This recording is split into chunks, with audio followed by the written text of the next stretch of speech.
Perfect. Bueno, hola a todos. Estamos aquí una vez más.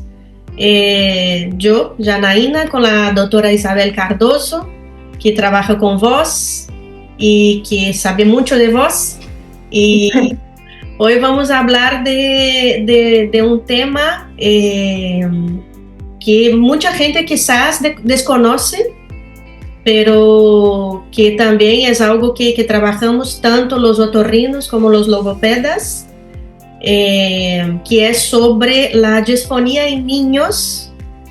Y Isabel, si quieres presentarte y ya entramos en tema.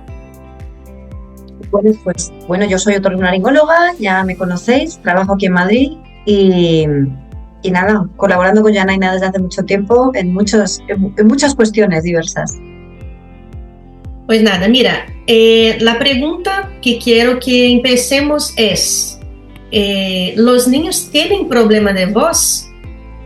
Que me parece, ¿es normal que un niño esté ronco, que un niño pierda la voz? Porque muchas madres piensan que es normal que su hijo tenga, no, mi hijo siempre fue ronco, mi hijo siempre habló de esta manera. ¿Es normal o hay que buscar ayuda? Para introducir, ¿qué puedes contarnos de este tema? Pues efectivamente la disfonía en el niño es extremadamente común. Los niños tienen mucha facilidad para tener problemas de voz y muchas veces eso entra dentro de algo relativamente normal, en el sentido de que las cuerdas vocales del niño son muy inmaduras. Entonces es muy fácil que su manera de producir voz deje escapar el aire y estemos acostumbrados a oír voces con un poco de fuga.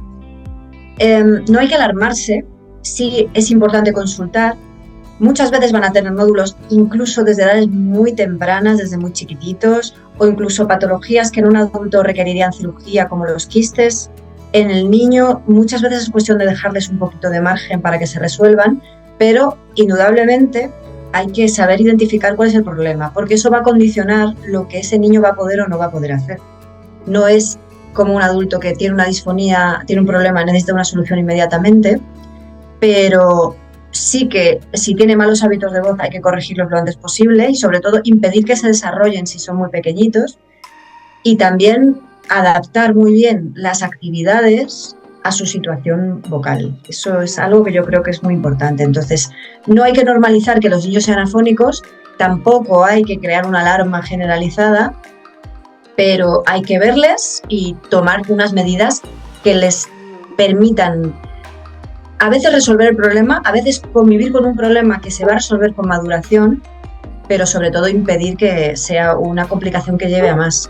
A mí me pasa mucho que vienen pacientes ya de 20 y tantos, 30 y tantos años y que dicen, mira, siempre he tenido mal la voz, pero es ahora que me he puesto a trabajar, que es que cada semana estoy afónico y tengo que parar. Bueno, evidentemente habría sido mucho mejor resolver ese problema antes.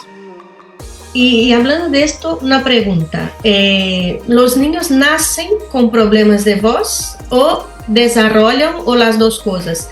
Porque a veces la madre en la anamnese nos dice, no, es que este niño lloraba ronco desde que nació. ¿Qué puede pasar? Hay de todo. Hay problemas de voz desde el nacimiento. Igual que los puede haber en cualquier otra parte del cuerpo, hay lesiones que son congénitas, nacemos con ellas. Por ejemplo, tener un quiste, pues podemos nacer con un quiste o con un sulcus, ¿no? Que es una especie de pliegue de surco que se forma en la cuerda vocal y que es de desarrollo. Y también puede haber otro tipo de lesiones más complejas, ¿no? de la anatomía de la laringe. Entonces sí que es verdad que el niño puede nacer ronco ya. La mayoría de los problemas de voz se adquieren, no se nace con ellos, pero sí que se pueden hacer con algunos. Ahora, todos sabemos la dificultad de trabajar con niños muy pequeños, en este sentido y en otro. Entonces, es cierto que muchas veces solo para llegar al diagnóstico en niños muy pequeños es muy complicado porque no se dejan ver bien. Y además,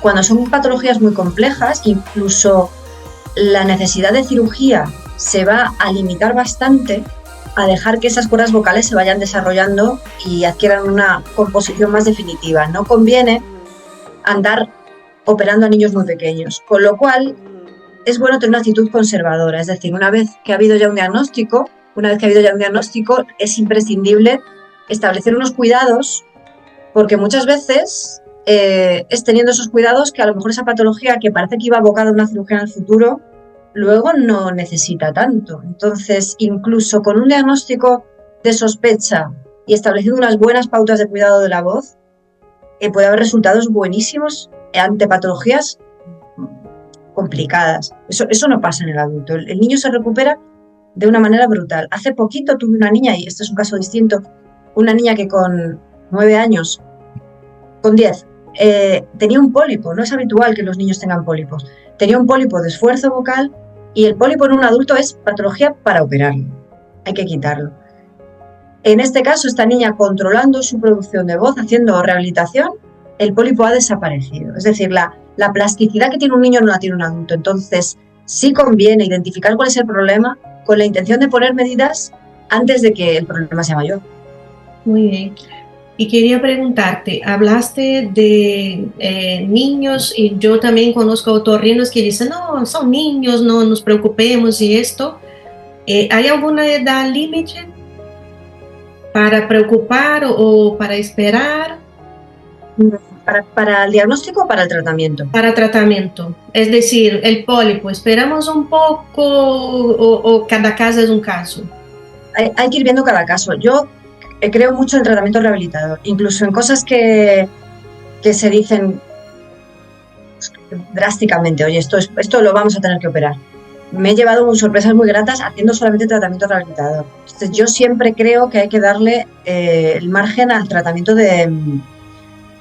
conservador, con unos buenos cuidados. La mayoría de las veces que hay esos problemas en el niño adquiridos, es decir, de haber tenido malos hábitos de voz, la simple restricción del esfuerzo de voz que se está haciendo, que evidentemente está muy por encima de lo que el niño puede dar, o unos buenos hábitos de voz, resuelven muchísimos problemas que hacen innecesaria la cirugía en el futuro.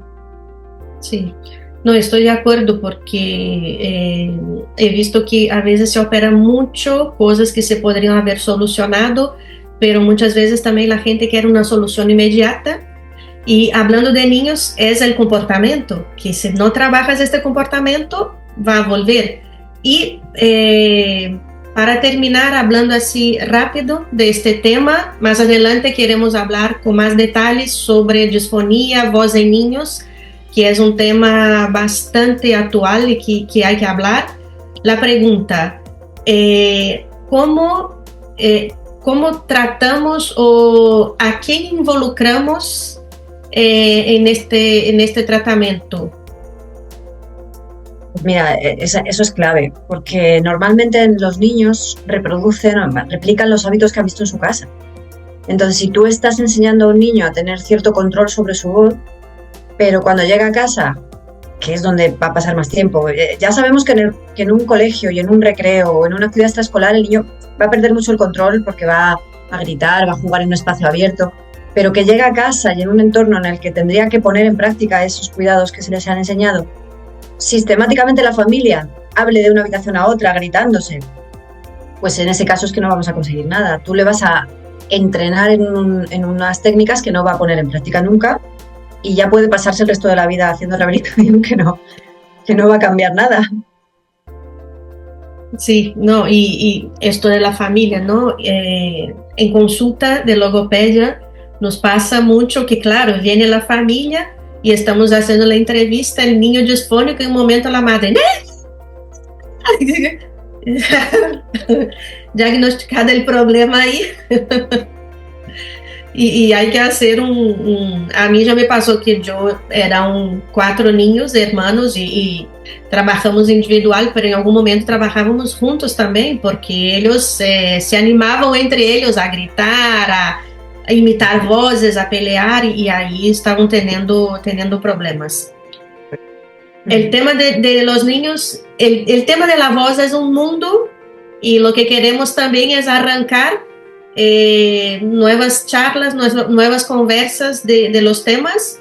De alguna manera vamos a abrir para que podáis preguntar y podamos nosotras ir contestando desde nuestro punto de vista y nuestro trabajo.